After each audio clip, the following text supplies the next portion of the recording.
This OtterBox I got for my iPhone. I have a 13 Pro Max, and I picked this Symmetry Series case up. This is the Renaissance Pink. I liked it because it looked surprisingly chic and not, and it looks like military grade.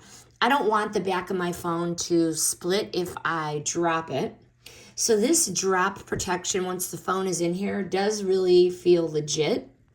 And my phone does have a habit of jumping out of my hand onto the floor, so I wanted a new case. My case was breaking at the bottom.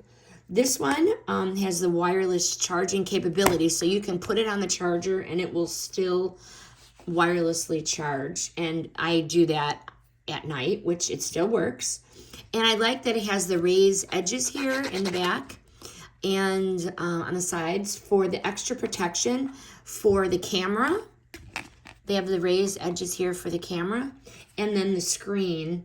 So every time I drop it, I don't really have to get scared that the screen is going to crack. Would I buy it again? Absolutely. It's slim, it's strong, it's stylish.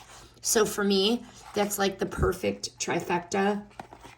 You know, when this definitely falls on the ground, I'm confident that it's not going to break.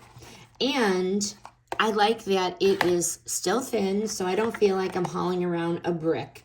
So if you want a case that's fashionable and functional, this OtterBox Symmetry is like a little bodyguard for your iPhone Pro 13 Max.